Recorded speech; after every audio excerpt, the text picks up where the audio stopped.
All right, everybody. Welcome to another episode of Psycho's Platters, always powered by coffee each and every time.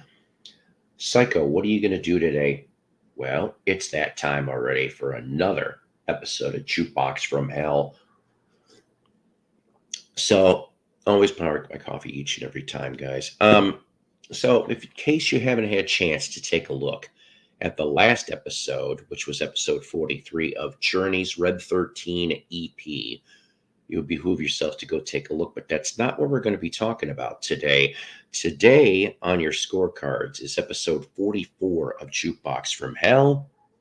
I brought this up briefly last week that we are going to be going and examining from April 1972, Creedence Clearwater's Mardi Gras LP. That's right. Here's the front. Here's the back. We're at a trio now at this point.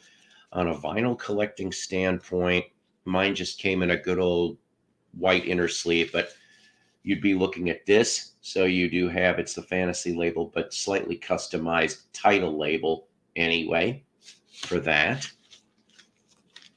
So with this here, okay, with this, got my research from Creedence Clearwater Revival and Wiki and All Music. All right, so this one here, Mardi Gras, 7th LP and final.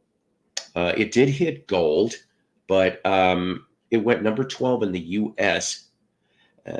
Sweet Hitchhiker was number 6 in July 1971 for 45, and then shortly after this LP came out, Someday Never Comes would come out at number 25.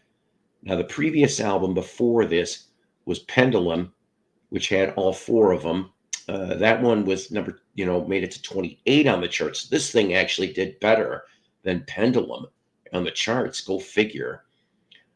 Tom leaves early. Tom Fogerty, John's brother, leaves early spring 1971 before they even start recording on this. Band, of course, like I said, now a trio, but it seems that not only is John burned out, the rest of the band are complaining that they want to sing and write. This is that byproduct. Oh boy. Let's get into it with the meat and potatoes here. Track 1, Looking for a Reason. Now, this is all my writing here. Yes, it sounds like a song that you'd hear in a country bar on a Saturday night. Also seems a little personal. I wonder why. Ha ha ha. Take track 2. Take It a Friend. Oh boy. Oh my. No. Please no. No, Stu. Sorry, just don't. Track 3. Need Someone to Hold. Truth? This is an okay song. It's not total crap, but not great. But Doug Cosmo Clifford here, he does this like a song that the band maybe would have done. Remember the 70s band, The Band? It almost has that styling to it, and I think that's kind of neat. Track 4, Tearing Up the Country. Hard pass on this, but I do like the guitar on this one. Track 5, Sunday Never Comes. Wow, this hits a little bit in the heart. Parts remind me of my dad. An Unexpected Surprise. Track 6, What Are You Gonna Do? Cosmo is not a bad singer. It's an okay song here that cooks at times. Track 7, Sail Away. Stu sings as bad as me. Sorry, Stu. Track 8, Hello, Mary Lou. Yes, that Ricky Nelson classic. Almost exactly like Ricky Nelson's, though, with just a slight country twinge. Track 9, Door to Door. Now, I know this is Stu, but I'm digging this. This was the flip to Sweet Hitchhiker back when that came out in 71, which, of course, then I finish off. Track 10, Sweet Hitchhiker. Here's the Hit. Both of them, like I said, recorded in spring of 71 and came out as a 45 in July. Now, anyways,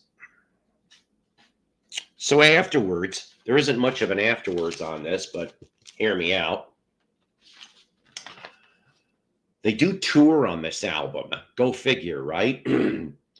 But October 1972, Creedence Clearwater Revival shuts down for good with the complete band. All right. Now, I'll mention in a second here about the rest of the story of this band, but in 1974, Tom Fogerty has an album called Zephyr National, came out in April that year. Go listen here on YouTube, or if you happen to have a vinyl copy of Zephyr National, go listen to Mystic Isle of Avalon, because in essence, that's going to be your last complete Creedence Clearwater band recording. Okay? Story goes, Tom and Stu and Doug all recorded their parts together, and John recorded his guitar parts separately.